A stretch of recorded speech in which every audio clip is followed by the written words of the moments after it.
Welcome to Politics Done Right. I am your host, Egberto Willies. This is a progressive program that will take the mystery out of politics. This is the program that will encourage you to make sure government becomes we the people. Whether you are liberal, progressive, conservative, or otherwise, you get to air your point of view. We are an independent media outlet that, unlike mainstream media beholden to corporations, we only owe allegiance to you. Remember, you can also send me a tweet at EGBERTOWILLIES. That is at Egberto Willies. Let us engage. It is Politics Done Right.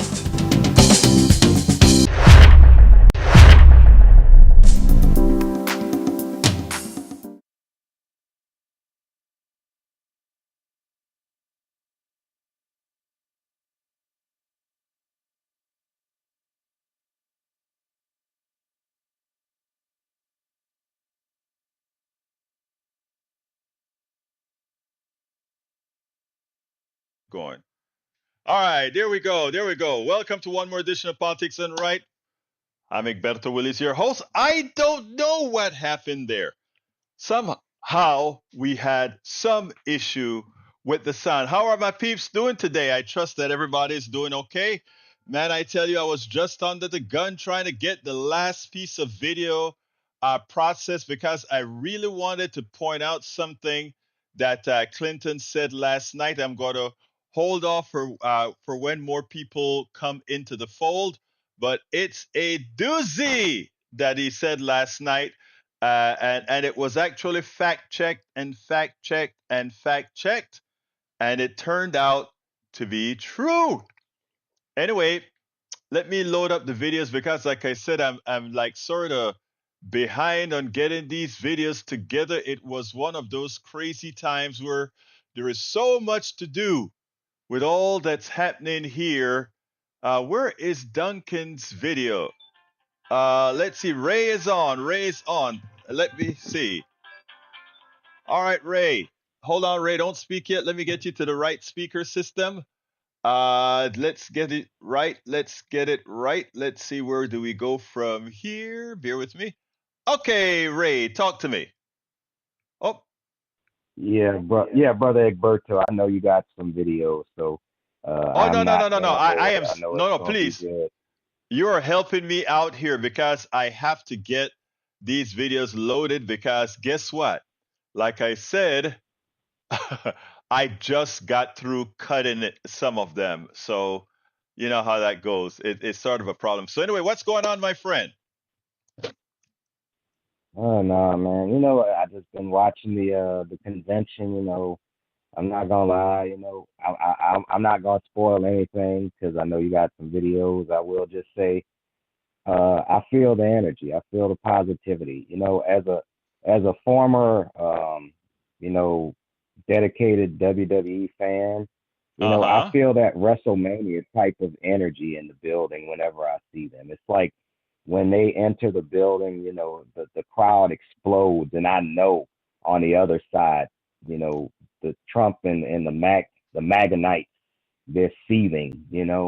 They can't stand that they are no longer the center of attention, and it's like it's a good time to be a progressive. It's a good time to support the Democratic Party. But I want to share a little bit of bittersweetness because as you know, Egberto, this work we do is very time consuming, Mm-hmm. and it just drains me. And I'm just coming to you as man to man, not really as an activist, but as an activist also. I find a hard time having a work life balance because I'm so used to answering the clock from my job. When I was basically a call center guy, everything was, you got to do it on this time, you got to do it on that time. Even watching your show, I was very disciplined, and I was having a conversation with my friend, and I'm gonna bring it home here. But basically, my friend, is currently self-employed because they do have their own little business. But I told him, I said, I it must be nice that you can have a life where you're not, tied to someone's flock, but I'm out here, trying to be the change I want to be. And, because, I didn't make all the right decisions in life and I was given a second chance, I'm trying to take that second chance and make the most of it. And sometimes it does make me a little bit of a stick in the mud, if you will, and I don't know how to have fun. My idea of fun, sitting here listening to you every afternoon, Egberto. I have the most fun with you and the Maganites, talking and jawing back at each other. But it's like outside of this time and anything dealing with the current political climate, I don't really connect with any cultural, you know, anything cultural. I don't watch comic book movies or anything like that. What do you do to try to balance out your life? I guess that's what my question as an activist. What do you do to try to take yourself out of that, that black hole of just always being politically engaged? Because, it could be draining on other people who just don't dwell in that world. I live in that world. I eat, sleep, whatever. Go, how they say everything in that world. You know what I mean? So it's hard for people that aren't in this world. I got Let, my own little workout. I So don't worry understand. about that. Let me tell you, I understand exactly Yeah. where you're coming from. I do. And if we even have people in the chat here, I won't give anybody by name that have come to me with that sort of a that sort of a thing. We are so deep into this sometimes this is all we have and what happens afterwards. Well, let me tell you every so often, and I'm going to give you the little thing. And first of all, you find your group of engagement, right? First of all, this is the number one aspect of my life, and the truth of the matter is, I love talking to you. I enjoy talking to you. I enjoy talking to our MAGA base. I enjoy talking to our progressive base. Even as we rancor among each other, etc., I genuinely it's a it's a fulfilling part of my life. Sometimes, yeah, Eric and CSEC and these guys get me crazy. Sometimes people on the outside, as you know, we Oh, migrate the they'll take you world, through it. right? It gets to you, and what I try to do, and I'll be very honest with you, I've learned how to start centering myself. The first thing I do is I abstract myself from everything else. It's hard to do, but it's a behavior that can be learned. And that behavior is that I cannot there's nothing that somebody can say to me, do to me that really have no power that can really affect my inner being. If you can abstract yourself from that, then you can have the conversation with everybody. That is on the political side, on the side that we are activists. On the other side is what I do. I participate in a group with my brother Roberto that comes on here as well. We grew up together in Panama, and we formed a group called Pantex. And what it is it's a whole bunch of Panamanians and people who want to be around Panamanians. And we have, you know, gigs in the park. Last Sunday almost killed me. I realize I'm getting old now. We went there and we had a lot of Panamanian food that we were selling and having and partying and dancing salsa and all that kind of stuff. I didn't speak once about politics there. These were very apolitical people. I really am going to engage them in politics at some time, but right there at that point, it was just to sit down, have fun, eat some good food. I didn't eat much because I'm on a diet, and also dance and have fun. Now, let me just tell you, you're here in Houston. The next time we're having I got to remember this because I also told Bruce about this party, etc. The next time I'm out there, I'm going to remember to talk about it here on the program and tell you, hey, man, meet me at XYZ. Let's just have some fun. And I'm going to tell you to do that with others as well. I mean, don't rush it, but when you find a little something that you can disconnect, do it. But let me tell you, it happens to all of us, Brother Ray. all of us, myself included. I've learned how to deal with it. And it's something that I think when talking among each other, we can learn together how to continue doing that. I hope I kind of gave a somewhat good answer. No, you pretty much hit the nail on the head. And I had those outlets, but it just comes down to time because again, I have to stay active, stay working. Basically, Hmm. I'm still trying to put my life together after my dear mother passing and everything, Yeah, and trying to sorry to hear that. maintain what she Yeah, left me behind. right. So it's a lot on me just trying to rebuild my life, Well, trying let to me tell you, visualize my life let, without her. let me just say something, But Ray. Remember, you got a family. Even we here at this PDR Posse, etc. Whoever you get close with, I hope you consider yourself close with yours truly, me, that is.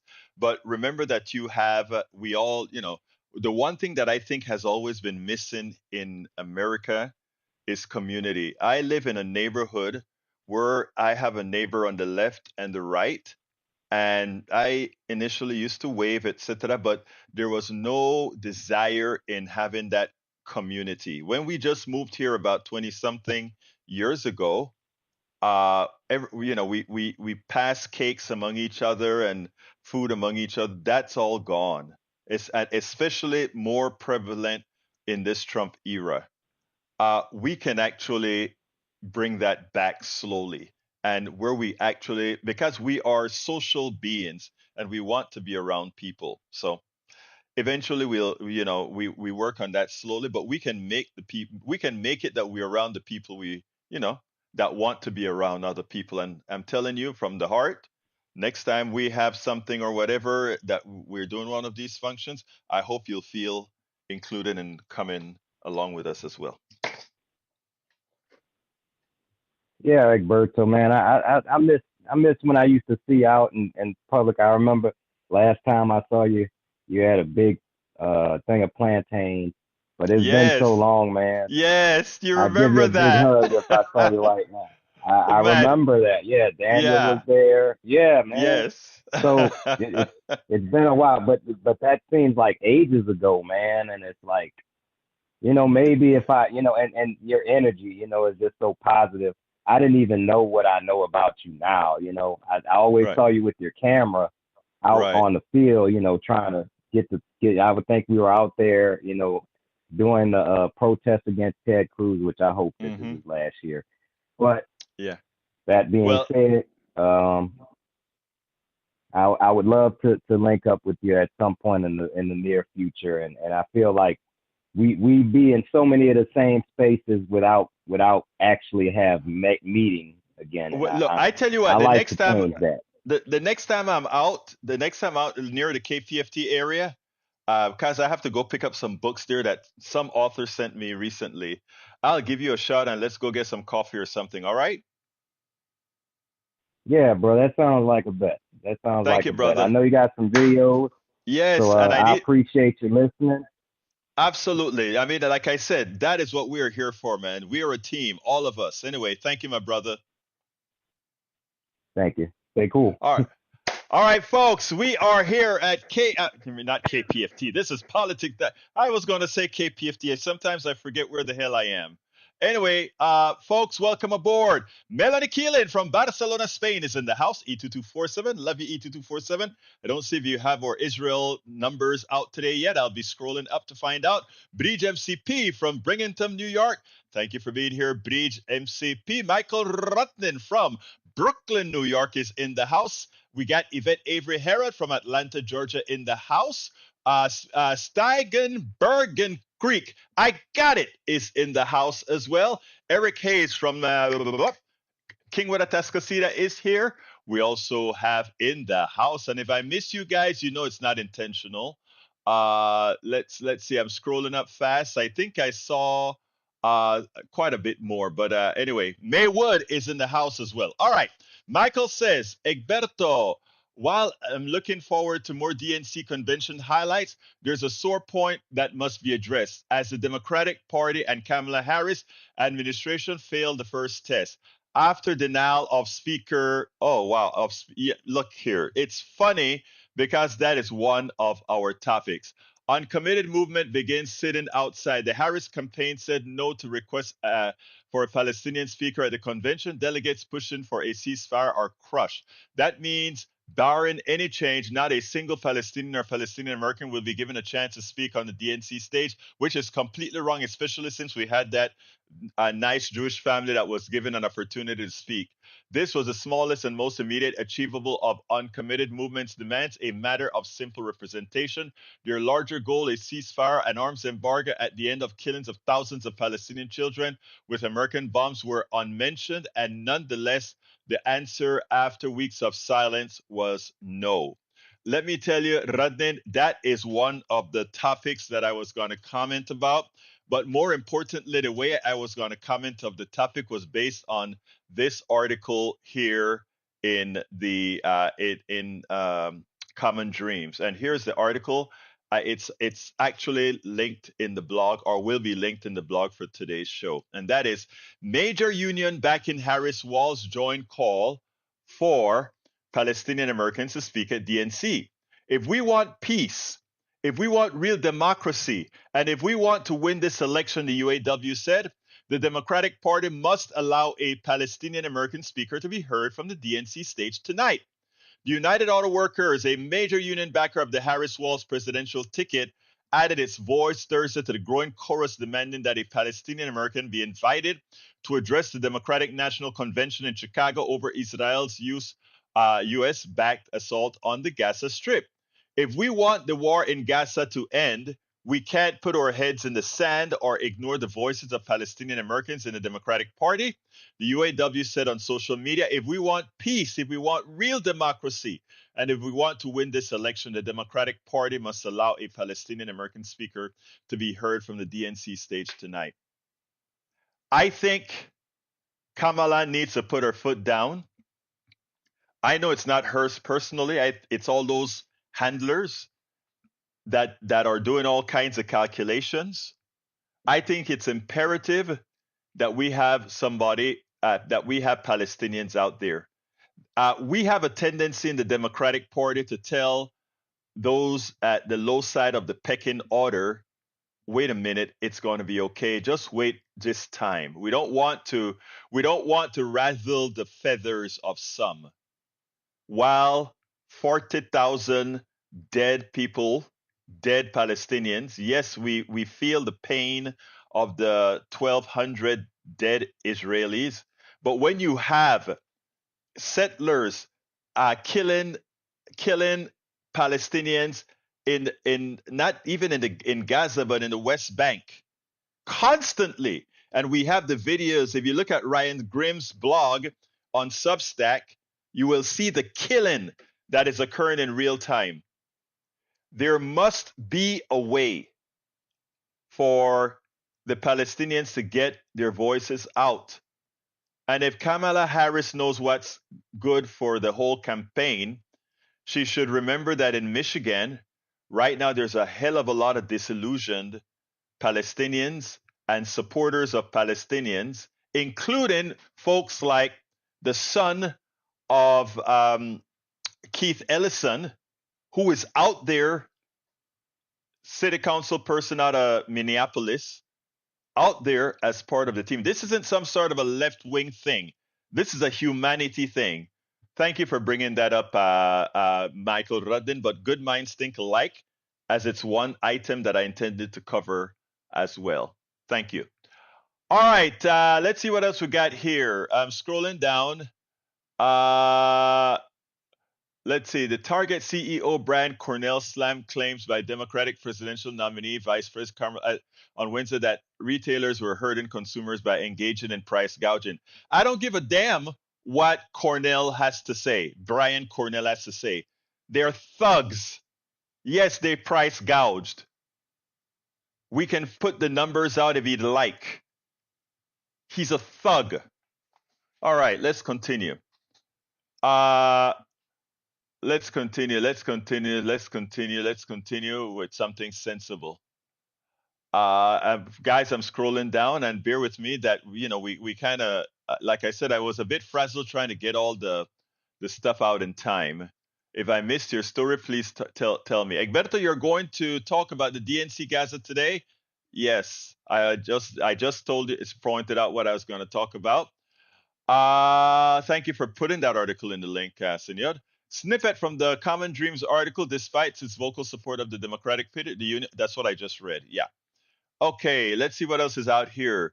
DNC cannot be complicit in this. Middle East Eye, Gaza death toll rises to 40,265. You did the job of E2247 today. Let's see what else have we got here. All right, let me play the first video. I want to play Pete Buttigieg, and this is, yeah, highlights from the DNC. And yes, Michael Radden, we have to keep that pressure on. I don't know if they're going to win or not. We'll see. But if they let that, they offered them.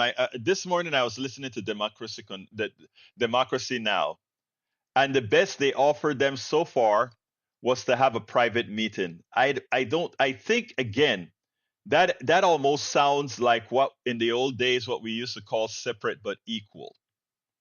It was separate, but it was not equal. And I am with you that right now, I think it's a very sad, it's a one black eye on the convention. Bridge MCP says, Egberto Willis, I think it is on the table, not the menu. I think she feels differently than Biden. I know she does. Look, her dad and her mom were left-wing activists. They understand very, very well. They do. And that's why I'm saying she needs to grab it by the hand and be out there. I know what she's thinking about doing now. She's going to come out with a fairly let me give you guys a quick story before I go to the first video. Because my daughter and I had this problem, because my daughter is concerned that a lot of the people pushing the Palestinian issues, she had some feeling that maybe they should kind of hold back a little bit just for the sake of making sure Trump has no possibility of winning. And I explained to her how activism works, and I gave her this story. Bernie Sanders, who I was a delegate for, we were in Arizona at the Netroots convention. And that morning, one of the BLM leaders came. I was getting my setup and all of that done, and he gave me a hard slap on the back, and he said, Egberto, and I think I have this in one of my books. He says, Egberto, we're having a movement today at the main hall. It's on the down low, and he said, say nothing to anybody, but you better have our backs. That's all the BLM leader told me. And I said, I've always had your back, so I don't know what's a big deal here. So we're thinking maybe it's going to be Hillary Clinton or one of those people that they're going to come into the hall and protest. But somehow that day, Hillary wasn't going to be there. It was going to be Bernie. So I figured maybe somebody else, right? So we are in the big hall. 3,000 people are in the hall. And Bernie gets on stage. And Bernie starts to give his spiel, right? And Bernie was mostly concentrated on in the first, when he just started the campaign, the outward campaign. It was always an economic issue, always an economic issue. If we get the economic issue doing, then everything would be okay. And those people in the racial justice side was trying to tell Bernie's people at what the Bernie organization. Now I forget it off the top of my head. Anyway, try to tell them, no, it's not solely about, you have to include the racial justice component. And they refuse to do it. So we are in this big hall, and all I hear is commotion, stuff beating, and the chants started coming. And I mean, probably like 100 BLM people march into the main hall. They march onto the stage where Bernie Sanders is giving his spiel, and they take the mic and they start talking, say her name, say her name. The girl that got killed in Texas, and a couple others, say her name, say her name. And they really took over the panel, and they took their 15 minutes or so. And then Bernie kind of said the name, and he said, okay, okay, I will address the issue. And then BLM marched out. I mean, the people in that audience were this is a progressive audience, 100% progressive audience. They were pissed. They were pissed. And we saw all kind of things. We see, one of my friends said, oh my God, we can't believe these people coming in here. These are progressive talking now. We can't believe these people coming in here and doing this. Another person said, I have never been so scared in my life. And I'm sitting down there saying, scared? These people never did anything to make anyone scared or anything. They made people uncomfortable because all the backdoor stuff didn't work. All the backdoor stuff, no concessions, nothing. Just BLM, no part, nothing in the Bernie in the Bernie platform, nothing about these issues that affect a large percentage of the base. So after they left, we had all these meetings, we had all these breakouts, and I wrote in a book what one of my white sisters from the California farm worker, she came to me crying and saying, that about treatments and all of that. But beside the point, that night, Bernie had over 10,000 people down in the basement at this hotel. Was it the hotel or wherever it was? They could hold 10,000 people. And we had 10,000 people in Arizona, and Bernie starts his speech. And all of these politicians have Trump speeches. Okay, stump speeches. So he starts the stump. And about a quarter down the stump, the BLM concerns were written into the stump. Problem solved. We got on the platform. That is the issue. The issue is to say, right now we have hundreds of thousands of Muslims in Michigan that most of them are saying to themselves, you need my vote, but you have no concessions for me. Their ceasefire is not mentioned in anywhere on the stage. That's not completely true, because I think Keith Ellison did mention something about it. But in effect, we are invisible. A broad-based coalition can't do that. The same empathy that was felt in that room, for that nice Jewish mother, that Jewish father whose son is currently being held hostage. They have feelings. They are hurt. But you know what? You know who's standing on the outside protesting about where is our voice? There are delegates out there whose grandmother, whose grandfather have been bombed out of their buildings and killed. Bits and pieces of their bodies are scattered all over the rubble. Don't they feel pain too? Aren't they hurt as well? Aren't they human also? If what we see on the videos with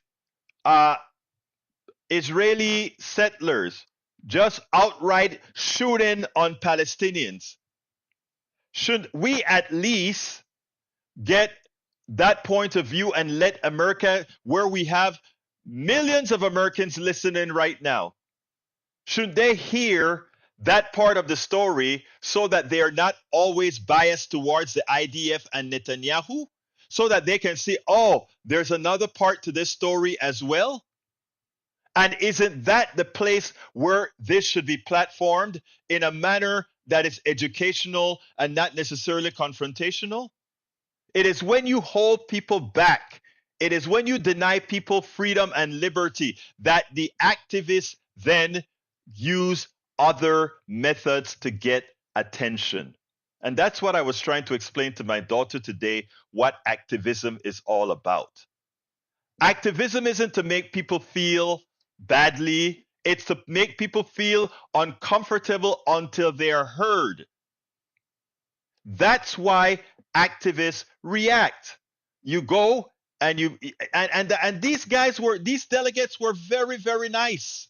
These delegates went to the powers that be at the convention and they said, look, we are not even asking that you get one of us delegates to go out there and speak. We are saying, just like you had that Palestinian mom and dad speak, could you have Israeli speak?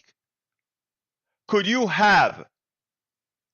also have a Palestinian person, family, who was affected by these bombs that are blowing their families to smithereens? Can you have them talk about their pain? And absent that, you have done what many have done: marginalize some, say that the life of others are worth more for political reasons. And I'm not saying politically, if it's done right, it's a net positive, because Michigan, which is in danger right now, if all those guys say, you know what, to hell with it, I can live under a Trump. Look, a lot of people tell me this. A lot of people tell me this, and this includes some black people as well.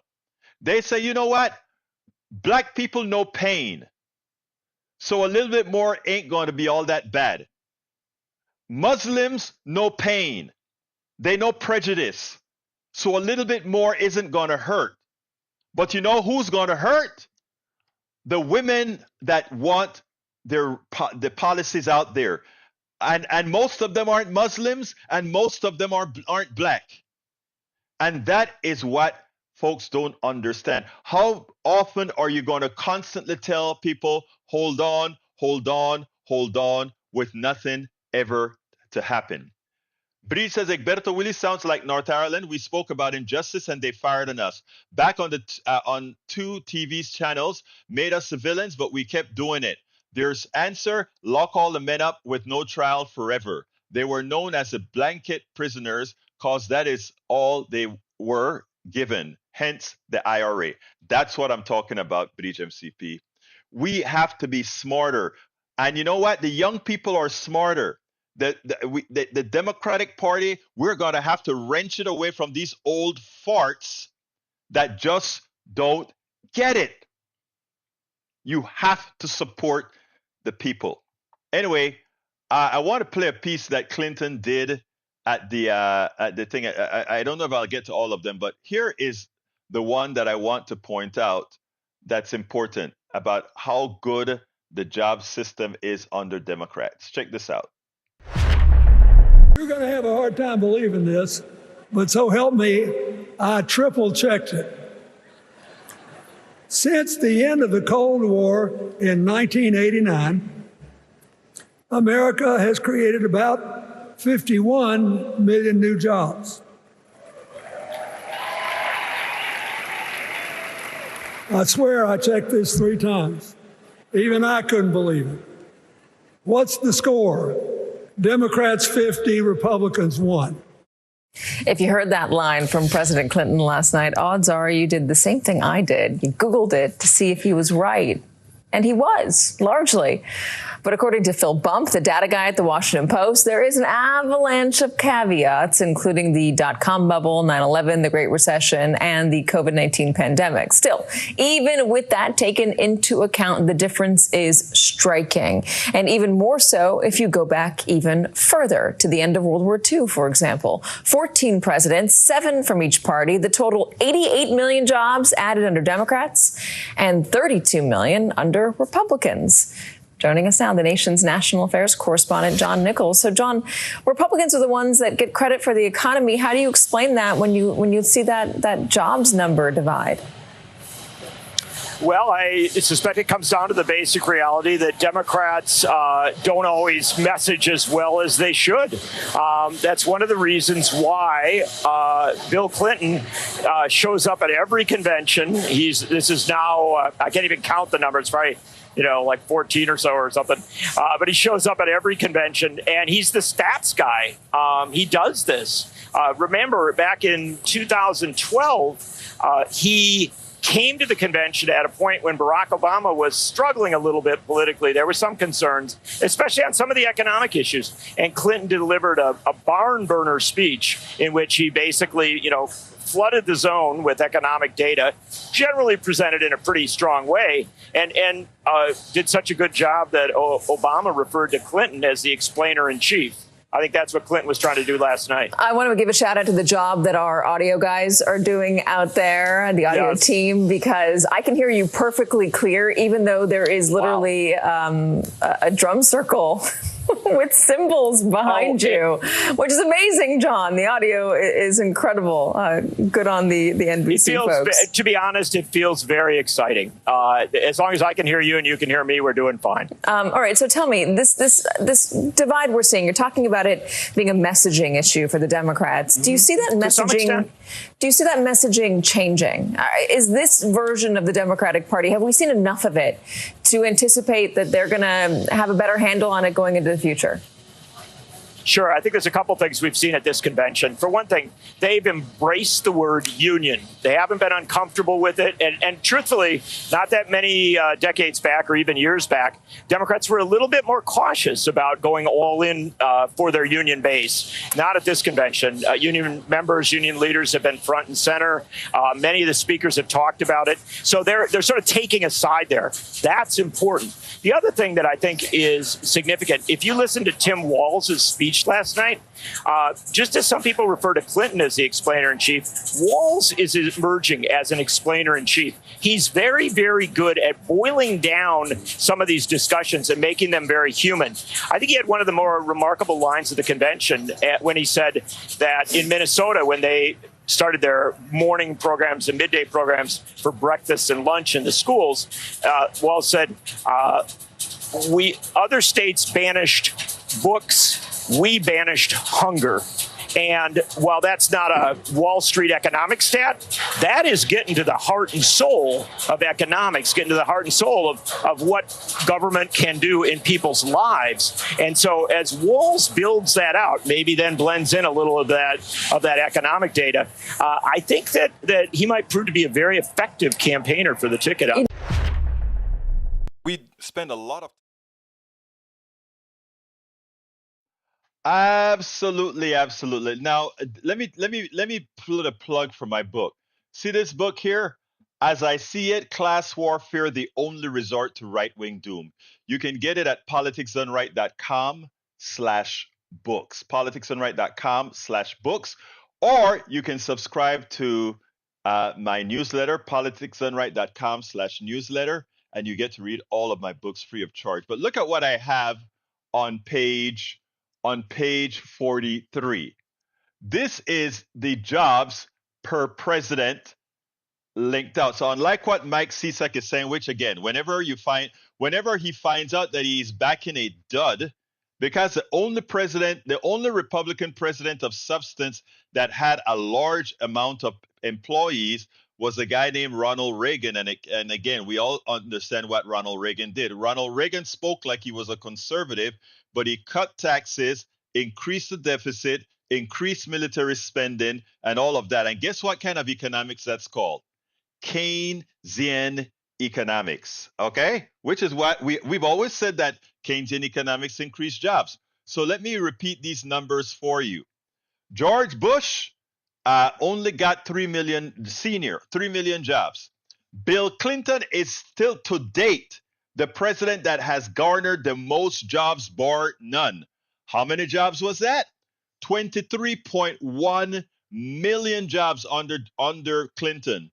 George Bush, number 2, only 2.5 million jobs. Ronald Reagan, 16 million jobs. In other words, Clinton got, in the same amount of time, Clinton got 7 million more jobs than Reagan. Now, Jimmy Carter got 10.5 million jobs in one term. That is better than that's better than Obama. That's better than Ronald Reagan, because that would, if you were to extrapolate that, you would get about 20 million jobs for Carter. So again, Democratic policies always give you better jobs, better income, better stock market, everything, better GDP. You can look it up and see that it's almost 2 points or more over that Democrats do over Republicans. And it's consistent. It's always been this way. The Democratic policies are always better for the economy than Republican policies. But as the host said there, Democrats are terrible at marketing all their good deeds. Look at Lyndon Johnson, 11.9 million. John F. Kennedy wasn't good. Harry Truman, 8.4 million. So as it turns out, wrong again, Mike Cisak. The tax increase came along with Clinton. Clinton increased taxes and he had the most jobs, period. Your arguments are silly. I won't entertain them anymore.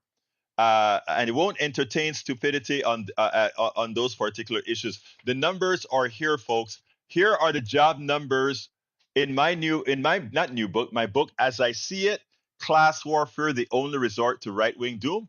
There's the back of the book and all the issues. Everybody should get this book. You'd learn some economics, and I don't only talk about what happened. I explain why it is that Democrats are always better in the economy than Republicans. You know this book, you can argue the case. Of course, this book as well does it. How to Make America Utopia, right? But look, so anyway, repeating, remember that reality. Republicans are terrible at creating jobs.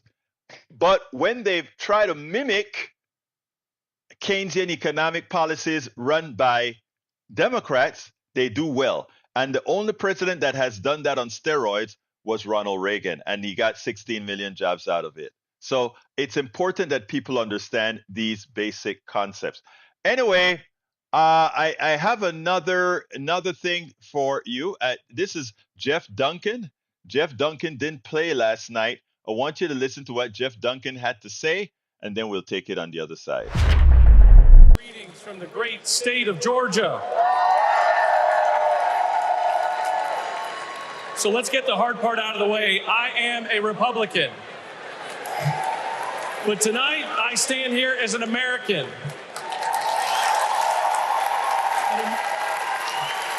An American that cares more about the future of this country than the future of Donald Trump.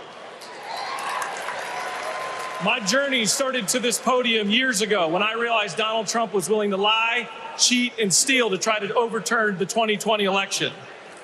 I realized Trump was a direct threat to democracy, and his actions disqualified him from ever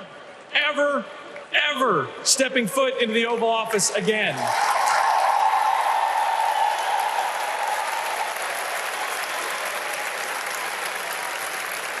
I could spend my time revving up this crowd, but I'm certain I don't have to talk anybody out of voting for Donald Trump here.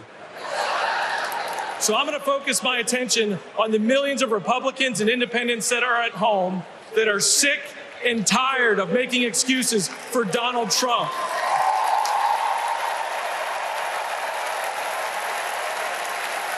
If Republicans are being intellectually honest with ourselves, our party is not civil or conservative. It's chaotic and crazy. And the only thing left to do is dump Trump.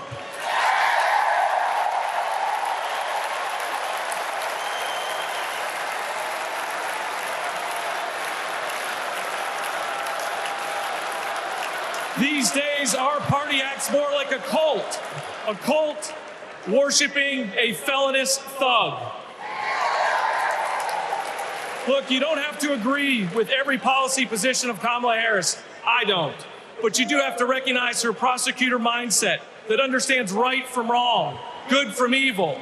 She's a steady hand and will bring leadership to the White House that Donald Trump could never do. Let me be clear to my Republican friends at home watching. If you vote for Kamala Harris in 2024, you're not a Democrat, you're a patriot.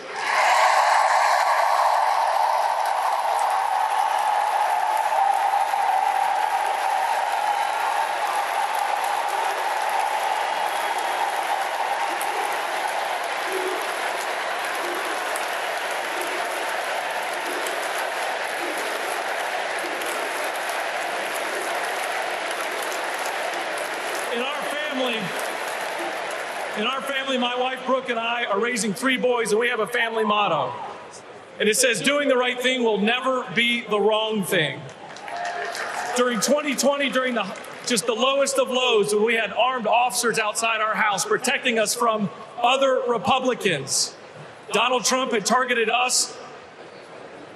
My son came downstairs, and he handed me this coaster that I'd given him years before at a father-son retreat for our church.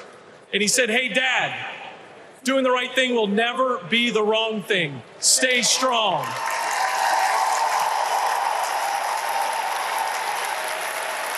To my fellow Republicans at home that want to pivot back towards policy, empathy, and tone, you know the right thing to do. Now let's have the courage to do it in November. Thank you, and God bless you. Now that takes courage. That takes courage. That takes intelligence. That takes intellect.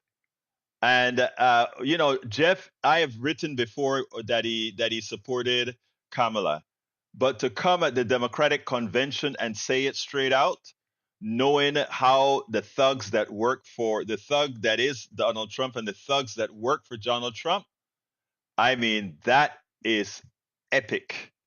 That was a great thing. I have one more thing. I'm going to go ahead and play it. This is Pete Buttigieg. I shortened it, so let's go ahead and play that.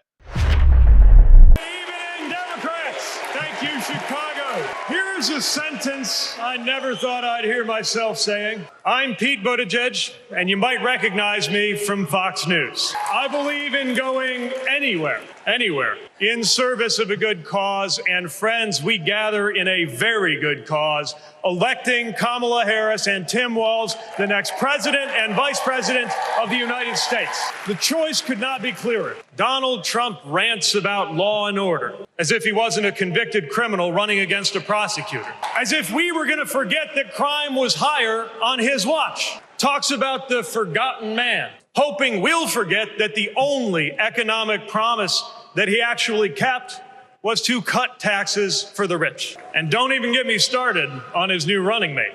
At least Mike Pence was polite. J.D. Vance is one of those guys who thinks if you don't live the life that he has in mind for you, then you don't count. Someone who said that if you don't have kids, you have no physical commitment to the future of this country. You know, when I deployed to Afghanistan, I didn't have kids then. Many of the men and women who went outside the wire with me didn't have kids either. But let me tell you, our commitment to the future of this country was pretty damn physical.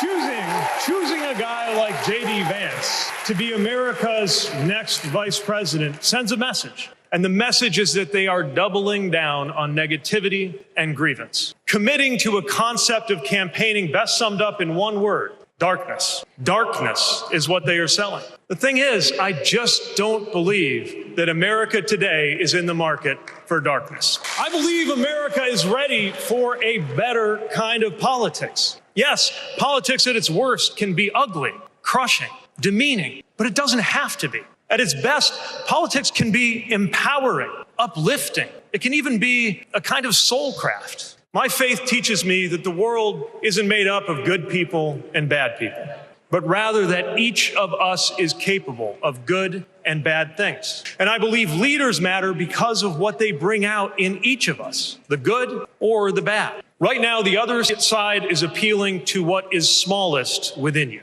They're telling you that greatness comes from going back to the past. They're telling you that anyone different from you is a threat. They're telling you that your neighbor or nephew or daughter who disagrees with you politically isn't just wrong, but is now the enemy. I believe in a better politics, one that finds us at our most decent and open and brave. The kind of politics that Kamala Harris and Tim Walz are offering. And as you have felt these many days, that kind of politics also just feels better to be part of. There is joy in it as well as power. And if all of that sounds naive, let me insist that I have come to this view not by way of idealism, but by way of experience, not just the experience of my unlikely career. Someone like me serving in Indiana, serving in Washington, serving in uniform. I'm thinking of something much more basic. I'm thinking of dinner time at our house in Michigan. When the dog is barking and the air fryer is beeping and the mac and cheese is boiling over, and it feels like all the political negotiating experience in the world is not enough for me to get our 3-year-old son and our 3-year-old daughter to just wash their hands and sit at the table. It's the part of our day when politics seems the most distant. And yet the makeup of our kitchen table, the existence of my family, is just one example of something that was literally impossible. As recently as 25 years ago, when an anxious teenager growing up in Indiana wondered if he would ever find belonging in this world. This kind of life went from impossible to possible, from possible to real, from real to almost ordinary in less than half a lifetime. But that didn't just happen. It was brought about through idealism and courage, through organizing and persuasion and storytelling, and yes, through politics, the right kind of politics, the kind of politics that can make an impossible dream into an everyday reality. I don't presume to know what it's like in your kitchen, but I know, as sure as I am standing here, that everything in it, the bills you pay at that table, the shape of the family that sits there, the fears and the dreams that you talk about late into the night there. All of it compels us to demand more from our politics than a rerun of some TV wrestling death match. So this November, we get to choose. We get to choose our president. We get to choose our policies, but most of all, we will choose a better politics, a politics that calls us to our better selves and offers us a better everyday. That is what Kamala Harris and Tim Walz represents. That is what Democrats represent. That is what awaits us when America decides to end Trump's politics of darkness once and for all. That is what we choose when we embrace the leaders who are out there building bridges and reject the ones who are out there banning books. This is what we will work for every day to November and beyond. So let's go win this. Thank you, Democrats. Was that inspiring or what? That's what I mean, that guy's a hell of a speaker. Notice that I cut out all the clapping in between to make things easier to understand. All right, to keep it cohesive. Anyway, I am at the end of the program, and I want to thank all of you guys for being here. Please, like I explained to you about the presidents, you can learn a lot in my book, As I See It, Class Warfare, the Only Resort to Right-Wing Doom. And I'm going to open to that page again, just to remind our right-wingers that really don't understand the best people for the economy has always been the Democrats, and it shows here. Job creation and everything else, it's always been. You want to get the hard copy of the book, go to politicsdoneright.com/books. You can pick it up and all my other books at Amazon. But if you go ahead and subscribe to become a paid subscriber of our newsletter at politicsdoneright.com/newsletter, politicsdoneright.com/newsletter, you can read all of my books online, because you know what? It's right there for all to see. And let me give you a sort of a example of that site. This is my newsletter website. The newsletter goes to your mailboxes, of course, as well. But you get to read all my books. As I See It, How to Make America Utopia, It's Worth It, Tribulation of an Afro-Latino Caribbean Man. Get a chance to read all of it. So please consider going ahead and going to politicsdoneright.com/newsletter to support. Let's see. Egberto Willis, I think I just accidentally reported a comment to you. and I was just trying to block someone or hide their comments. No problem. I'll check it out to see if it affected anything. Anyway, folks, so yes, again, you can subscribe to our newsletter by going to politicsdoneright.com/newsletter. I'm going to put that into the feed in a minute here. And become a paid subscriber. You get access to all of my books. So thank you so kindly, my dear friend. Oh, I think you messed up. It actually turns out to be 170 something per month. Thank you very much. You're wrong as usual. But anyway, let's go ahead, folks, and close this baby out. Love you all.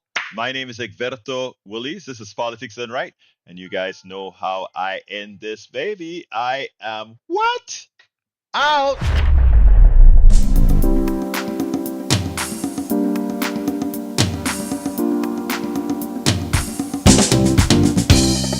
Welcome to Politics Done Right.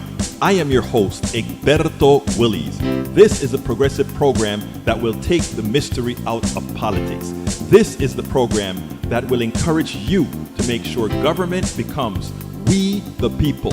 Whether you are liberal, progressive, conservative, or otherwise, you get to air your point of view.